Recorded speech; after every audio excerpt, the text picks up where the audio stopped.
안녕하십니까. 덴탈빈을 통해서 우리 치과 의사들이 우리가 진료하는 환자들을 정말 행복하게 만들 수 있게 진료하고 또 환자들로부터 존경받고 사랑받을 수 있게 되기 위해서 같이 노력하고 싶은 장원건입니다. 오늘은 우리가 오클루절 스킴, 교합 개념에 대한 이야기를 해보려고 합니다. 지금은 4차 산업혁명 시대라고 이야기를 합니다. 과거에 이제 1차, 2차, 3차 산업혁명이 있었고, 최근에는 이제 4차 산업혁명이 시작되었고, 그것 때문에 뭐 주가도 거기와 관련된 주식들이 많이 올라오고 있는데요. 4차 산업혁명은 과연 무엇이냐? 이 AI나 여러 가지 빅데이터, 그 다음에 인터넷 클라우드 같은 걸 통하여서 모든 것들이 이제 초연결, 그 다음에 초지능, 이 두 가지로 이제 대표로 이제 표현을 하더라고요. 그래서 그동안은 뭐 자동차, 가전제품 이런 것들이 각각 따로 있었지만 요즘은 인터넷, 핸드폰 하나를 가지고 모든 시스템들을 제어하고 뭐 그런 것들이죠. 그리고 초지능이라고 해서 우리가 뭐 바둑도 지난번에 이세돌 기사가 알파고한테 바둑을 졌지 않습니까? 그래서 이 여러 가지 사람을 능가하는 일들이 로봇을 통하여서 이제 일어나지 않을까 이제 생각을 하고 있습니다.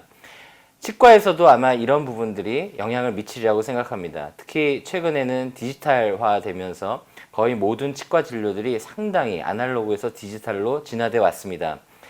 그럼에도 불구하고 제가 생각하기에 4차 혁명이 아무리 지속되더라도 치과 영역에서 인터넷이나 어떤 디지털이나 이런 것들이 해결할 수 없는 부분이 하나 있는데 제가 보기에는 그것은 바로 교합이라고 생각이 듭니다. 사실은 4차 산업혁명을 통해서 더 빠른 속도로 여러 가지의 많은 부분에서 영향을 미칠 수밖에 없고 우리 치과계도 영향을 받을 수밖에 없지만 제가 교합 개념에 대해서 이 환자가 갖고 있는 교합이라는 것은 어떤 기계나 장비들이 해결할 수 없고 우리 치과 의사의 어떤 아날로그적인 것들이 필요한 이유는 무엇이냐면 모든 환자들의 교합이 다르기 때문입니다. 사람이 로봇가 아니기 때문에 항상 똑같은 방법으로 치료할 수 없고요. 우리가 똑같은 크라운을 만들더라도 환자가 가지고 있는 교합이 다 다르기 때문에 그거에 맞게 해석을 하고 치료하는 것들이 필요하기 때문에 이 영역만큼은 아무리 시간이 발전하더라도 아마 치과 의사들의 고유 영역이라고 생각이 들고요. 그렇기 때문에 우리가 교합이라는 것에 대해서 점점 더 과거보다도 어쩌면 더 관심을 가져야 되지 않을까 그렇게 생각을 하고 있습니다. 사진에 보였던 분이 이분은 닥터 키치츠라는 분이십니다. 물론 이제 돌아가셨고요. 저의 은사님이시기도 한데 이분은 참 뭐 제가 생각에 정말 대가라고 생각이 듭니다. 이분은 자신이 갖고 있었던 교합 개념이 있었습니다. 프로그레시브 안테리어 가이던스라고 해서요. 순차적 교합인 거죠. 쉽게 설명을 하면 뒤에 제가 다시 한번 설명을 드리겠지만 우리가 측방 운동을 할 때 보통 우리가 견치 유도로 할 것이냐, 뭐 그룹 펑션으로 할 것이냐 이런 표현을 하는데 이 키치스 선생님은 프로그레시브 안테리어 가이던스, 순차적으로 전치가 가이드한다. 그래서 측방 운동할 때 워킹 사이드에서 처음에는 견치가 가이드를 하다가 그 다음엔 측절치, 중절치가 가이드되는 그런 식으로 될 때 치아들이 훨씬 더 기능적으로 일할 수 있고 그 다음에 근육들의 어떤 피로나 어떤 힘든 것들을 제거해 줄 수 있다. 그래서 여러 가지 근육이나 이런 부분에도 충분히 이제 조화롭게 된다고 이제 주장을 하셨고요. 또 프로그레시브 안테리어 가이던스로 치료를 하면 환자들의 스마일 라인이 훨씬 더 아름다워서 기능적인 부분과 심미적인 부분을 동시에 이룰 수 있다고 말씀하셨습니다. 실제로 이 선생님은 늘 프로그레시브 안테리어 가이던스로 치료를 했기 때문에요. 뭐 들려오는 얘기에 의하면 이분이 뭐 뉴욕대에서 저희 보철과 교수님으로 몇십 년 계셨지만 보철 전문의 보드 시험에는 계속 떨어지셨고 결국 떨어지시고 나서 시험을 치시지 않고 이제 포기하시고 그냥 보드 없이 그냥 지내셨는데요. 그 이유가 뭐냐면 총이치를 할 때 보통 우리가 양측성 균형 교합으로 총이치를 제작하라고 얘기를 하는데 이분은 총이치도 프로그레시브 안테리어 가이던스로 얘기를 하거든요. 그러니까 이제 심사위원들하고 서로 설전이 있는 거예요. 그래서 심사위원들이 너는 시험에 합격하려면 총이치를 할 때는 그래도 네가 어떻게 생각을 하든지 간에 총이치를 양측성 균형 교합으로 만들어서 시험을 내라고 그렇게 얘기를 했는데 이 키치스 선생님은 자기는 프로그레시브 안테리어 가이던스가 총이치에 더 좋은 개념이기 때문에 자기가 치료하는 환자들에게 시험 때문에 양측성으로 할 수가 없다는 거죠. 결국은 그래서 이분은 시험을 치시지 않았고요. 평생 저희가 클리닉에서 진료를 할 때도 양측성 균형 교합을 또 주장하는 선생님, 또 캐나인 가이던스를 주장하는 선생님들하고 항상 이렇게 진료에서 보면은 서로 논쟁하고 이제 그런 부분들을 많이 봤습니다. 그런데 이분이 자기네 어떤 그런 필로소피를 충분히 갖고 있음에도 불구하고 여러 세대가 다른 수련이들한테 너무 넓은 마음으로 대해주시고 해서 저희들이 존경하고 이제 사랑하였죠. 제가 이제 우리나라에서 치과 진료를 다시 시작을 하면서 제가 선생님들하고 같이 공부하고 싶었던 것들이 사실은 교합이었습니다. 그래서 저도 사실은 교합을 잘 모르지만 우리 키치 선생님이 늘 가르쳐 주셨던 모든 환자가 모든 다른 교합 양상을 가지고 있지만 우리가 그 환자들을 치료할 때 심미적인 것과 기능적인 것을 다 완성을 하고 또 환자의 어떤 근육이 건강한 상태, 전신 상태가 건강하게 되기 위해서는 본인이 생각하기에는 프로그레시브 안테리어 가이던스가 상당히 장점이 많다고 말씀하셨고요. 저도 이제 그런 부분에서 충분히 동의가 되고 또 공부를 하고 싶었고 또 그렇게 진료를 하고 싶었기 때문에 제가 한국에서 이제 스타디 모임을 하고 세미나를 하면서 우리 저희 키치스 선생님을 기념하는 이름으로 이제 세미나를 이제 시작하기도 했었습니다. 이렇게 사람마다 키치스 선생님처럼 자기의 어떤 교합 개념에 대해서 확고하게 갖고 계신 분들도 있지만 사실은 많은 사람들이 어떤 식으로 교합을 환자들을 이루어야 될지 옳을지에 대해서 이렇게 정확하게 잘 알지 못하는 경우가 많고요. 실제로 모든 환자들이 다 다르기 때문에 모든 환자를 캐나인 가이던스로 치료할 수도 없고 모든 환자를 그룹 펑션으로 치료할 수도 없고 사실 모든 환자를 프로그레시브 안테리어 가이던스로 치료할 수도 없습니다. 왜냐하면 그동안 환자들이 갖고 있었던 교합 패턴이 있고요. 치아의 마모나 이렇게 변화되는 양상을 있는데 그렇게 똑같이 계속되는 변화되는 양상 속에서 우리가 어떻게 환자를 내가 원하는 쪽으로 적응할 수 없다는 거죠. 왜냐하면 모든 환자가 다 다르기 때문에 그렇고 실제로 같은 환자에서도 20대, 30대, 40대, 50대, 60대가 되면서 교합 양상은 충분히 변하기 때문입니다. 우리가 교합 개념이라고 얘기하고 영어로는 제가 오클루절 스킴이라고 얘기했지만 교합 개념 혹은 우리가 교합 양식이라는 표현으로 이제 이 단어를 우리식으로 해석을 합니다. 뭐 교합 개념이라고 표현하셔도 좋고 교합 양식이라고 표현하셔도 상관은 없습니다. 결국 이것은 무엇이냐면 환자가 어떤 식으로 치아들이 맞물리고 턱 운동을 할 때 어떤 치아들이 어떻게 가이드를 하면서 균형을 이루느냐, 평생을 건강한 상태로 갈 수 있느냐에 대한 이제 해석이 되는 것이고요. 사람마다 다 다르기 때문에 어떤 것이 이 사람에게 더 기능적인지를 해석하는 게 참 중요한 일이라고 생각을 합니다. 우리가 용어 정의에서 구별해야 될 것들이 있고 헷갈리면 안 되는 부분이 있습니다. 그 대표적인 것이 센트릭 오클루전이라는 단어입니다. 우리가 과거에는 센트릭 오클루전을 맥시멈 인터커스페이션, 즉 최대 감압위로 해석을 했습니다. 그래서 우리가 학교 다닐 때 아니면 지금도 늘 쓰는 표현이 CRCO 디스크레펀시라는 표현을 합니다. 그래서 중심위 상태와 최대 감압 상태가 차이가 있다는 표현이죠. 그런데 가만 생각해 보시면 CR이라는 것은 치아와는 상관없는 턱 관절의 위치인 것이고요.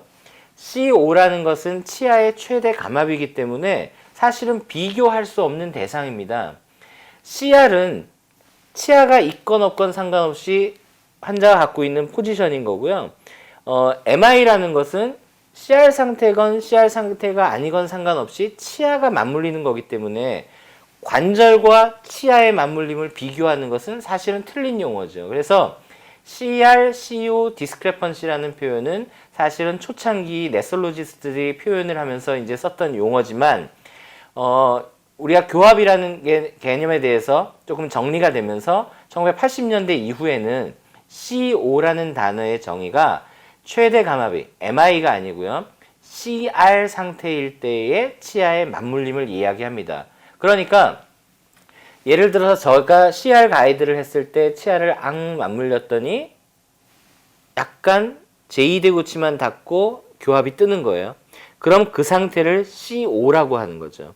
그리고 제가 치아를 최대로 쫙 물기 위해서 슬라이딩을 하면서 치아가 앙 하고 물게 되면 그것은 CO가 아니라 MI 혹은 MIP 최대 감압이 Maximum Intercuspation 혹은 Maximal Intercuspal Position이라고 이제 표현하는 거죠. 그래서 CO라는 단어는 더 이상 MI가 아니라 CR 상태일 때의 오클루전을 얘기합니다.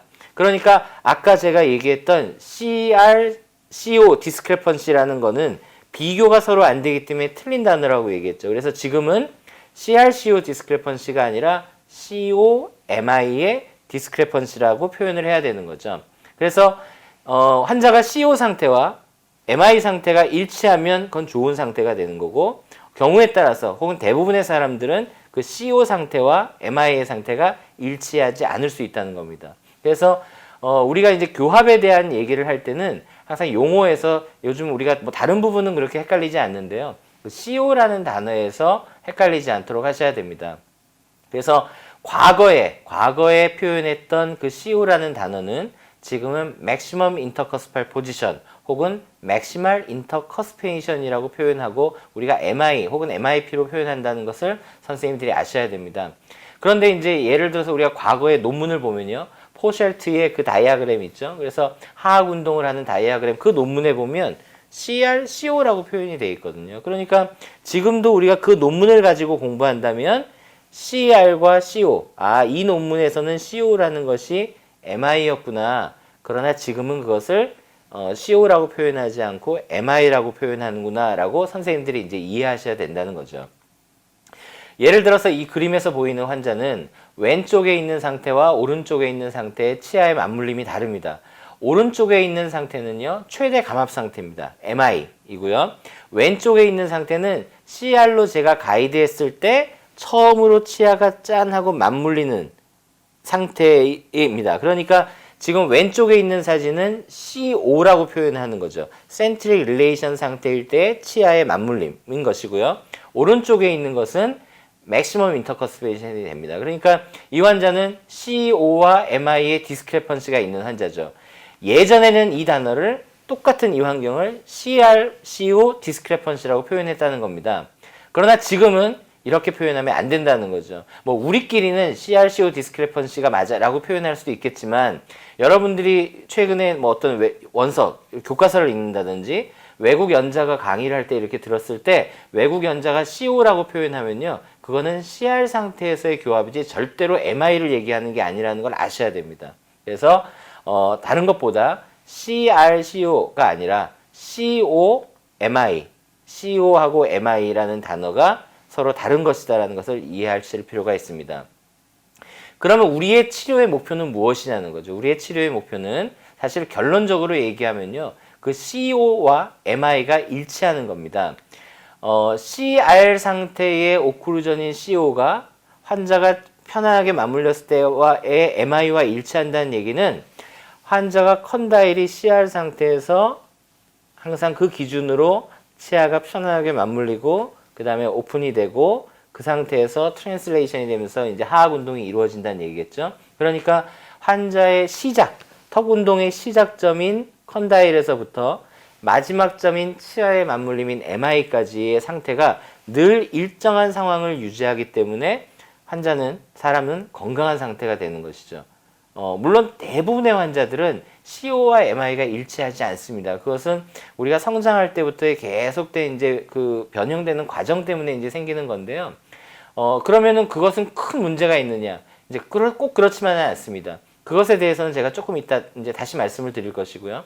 아무튼 우리가 생각하는 그러나 치료의 목표는 경우에 따라서 CO와 MI가 다른 사람도 있고 물론 다르게 치료하는 경우도 있지만 결국은 궁극적으로는 CO와 MI가 일치하는 상태를 치료의 목표로 삼고 치료하는 것이 필요하다는 겁니다. 그리고 우리가 여기서 한 가지 또 헷갈리면 안 되는 게 뭐냐면요. 우리가 교합 얘기를 하면 자꾸 중심위를 얘기하고 교합 개념에 대한 얘기를 하거든요. 그러니까 그리고 지금 제가 말씀드린 것처럼 CO와 MI가 일치해야 된다고 얘기를 하니까 그럼 교합 개념과 중심위가 자꾸 이제 같이 섞여 있는 얘기로 생각을 하는데요. 사실은 그것은 완전히 다른 이야기입니다. 환자가 CR 상태에서 MI CO와 MI가 일치합니다. 일치한 상태에서 그 환자는 치아를 전방 측방 운동할 때 전치 유도가 되고 측방 운동할 때 견치 유도가 될 수 있죠.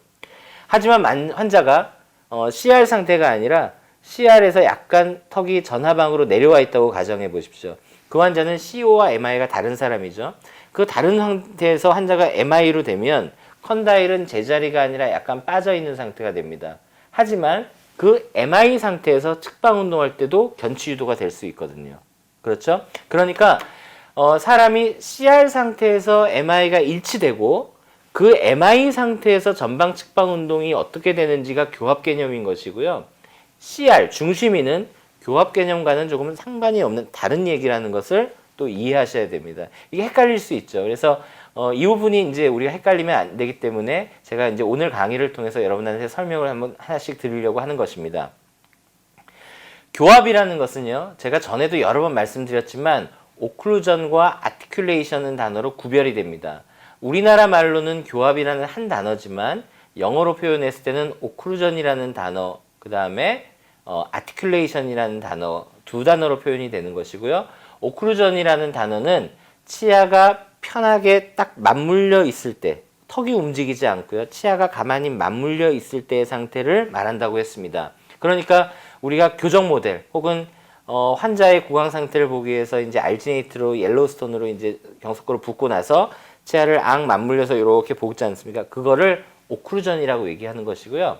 아티큘레이션이라는 거는 환자가 하악 운동을 할 때의 치아의 맞물림입니다. 그러니까 환자가 하악 운동을 할 때 치아의 맞물림이라는 거는 하악 운동을 하고 있는데 어떻게 치아가 맞물리고 있겠어요. 그죠? 그러니까 우리가 그냥 표현을 할 때 하악을 운동하고 있을 때 치아의 맞물림이라고 얘기를 하는 거지, 실제로는 환자가 하악 운동을 할 때 치아가 만나고 떨어지는 그런 모든 것을 표현하는 단어라는 거죠.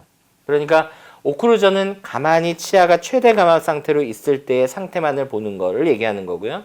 아티큘레이션은 환자의 하악 운동 전체를 보는 겁니다. 그러니까 어떻게 보면 오클루전은 아티큘레이션에 포함되는 단어라고 할 수 있겠죠.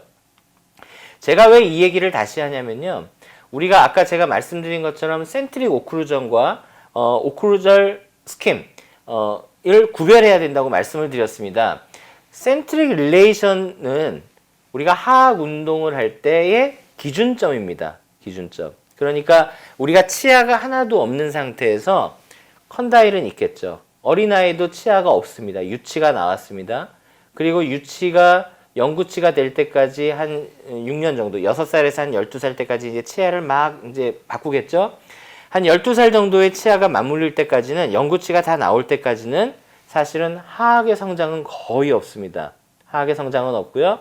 그래서 영구치가 다 나오기 시작하면 그때부터 하악 운동이 시작이 되면서 하악도 자라기 시작하죠. 그러니까 만약에 치아가 영구치가 된 상태에서 아주 교화롭게 치아의 맞물림이 이루어진다고 하면 환자의 턱관절이 정상적으로, 하악이 정상적으로 양쪽이 잘 자라서 대칭인 상태가 이루어질 것이고요.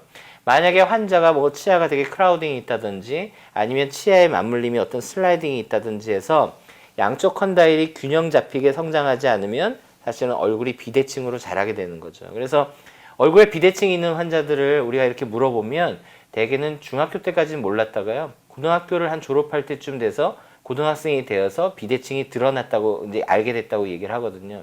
그럴 수밖에 없는 이유가 중학교가 될 때까지는 이제는 영구치를 가는 시기이기 때문에 아직 비대칭이 그렇게 막 드러나지 않는 거죠. 어떤 유전적인 이유가 있지 않다면, 어떤 병을 앓고 있지 않다면 말이죠. 그래서 영구치가 다 일어난 맹출된 후에 영구치열기에 하악 성장이 이루어지기 때문에 사실은 비대칭 같은 거는 성장이 끝나니까 여자들 같은 경우에는 고등학교 한 1학년, 2학년쯤, 남자 같으면 고3 뭐 돼서야 이제 확실히 드러나게 되는 거죠. 자, 오클루절 스킴은 아까 CR이라는 상태가 시작점이라고 얘기했다면 오클루절 스킴은 마지막 점이 됩니다. 그래서 우리가 처음에 턱관절은 양쪽 턱관절에서 치아가 앙 맞물려 있을 때 치아의 맞물림이 되죠. 그래서 과거에 본일이라는 사람이 양쪽 턱관절과 치아에 맞물리면서 하악 전치의 이 세 점을 연결하는 삼각형을 그어서 본율의 트라이앵글이라고 말했다고 했잖아요. 그것처럼 우리가 하악 운동을 할 때 시작점은 컨다일이 되고, 그래서 센트리 릴레이션이 중요하지만 최종적으로 치아가 맞물리고 음식을 저작하기 위해서 운동을 하는 것은 마지막 점은 치아들이기 때문에 오클루절 스킴이 어떤 마지막이 된다는 거죠. 그러니까 우리가 교합을 이해하기 위해서는 교합 개념은 아까 중심위와는 다르다고 얘기를 했지만, 그러나 CR과 그 다음에 상태와 오클루절 스킴을 사실은 떨어뜨려서 해석할 수가 없는 거죠. 그러니까 이제 혼동이 자꾸 생기는 것 같습니다. 실제로 역사를 보면은요, 역사를 보면 CR을 어떻게 생각했는지, 오클루절 스킴을 어떻게 생각했는지에 따라서 사실은 역사가 많이 바뀌어지는 것을 볼 수 있습니다. 아까 제가 처음에 조금 전에 말씀드렸던 보닐이라는 사람이 1800년대에 사실은 거의 교합의 뭐 아버지처럼 현대 치의학의 아버지로 지금 불리울 정도로 어떤 그런 교합의 시작을 이룬 사람입니다. 왜 그분들이 초창기에, 지금도 마찬가지지만 그렇게 교합에 대한 연구를 시작했냐면, 환자가 예를 들어서 몸이 아프면요, 우리가 메디칼 닥터들은 그 환자 몸에서 직접 시술을 하지 않습니까? 그런데 치과 의사들은 환자 몸에서 물론 우리가 인레이를 하거나 이런 치료를 하지만, 과거에 1800년대에는 뭐 인레이도 없고 컴포짓 레진도 없었기 때문에 대개는 발치한 후에 틀니를 해야 되는데, 틀니는 구강 내에서 만들 수가 없죠. 구강 외에서 환자가 없는 상태에서 틀니를 만들어야 되는데, 그 틀니를 만들었을 때 그 틀니의 어떤 교합이 환자 구강 내에 들어가서 똑같은 상태가 되어야 하죠. 그래서 그 당시에는 양측성 균형 교합을 기능적인 교합으로 생각을 했기 때문에 구강 외에서 양측성 균형 교합이 이루어지도록 작업을 하고, 그 구강 외에서 양측성 균형 교합이 이루어진 총이치를 입안에 넣었을 때 똑같이 양측성 균형 교합이 되려고 했다는 겁니다. 그래서 그렇게 시도를 했는데 자꾸 안 되는 거예요. 그래서 본일이 왜 안 되지 왜 안 되지를 생각을 하다가, 본일의 트라이앵글이 되도록 교합기를 만들어서 치아를 배열하면 구강 내에서 되겠구나라고 생각을 했던 거죠. 그러나 사실은 그렇게 되지 않았죠. 그래서 계속 연구들이 이루어집니다. 1900년대가 시작되기 전에는요, 컨다일의 포지션이 어떻게 되어야 되는지도 잘 몰랐고, 우리가 턱을 이렇게 내밀거나 움직일 때 지금은 우리가 다 알고 있는 하악은 로테이션이 됐다가 컨다일이 트랜슬레이션이 되죠.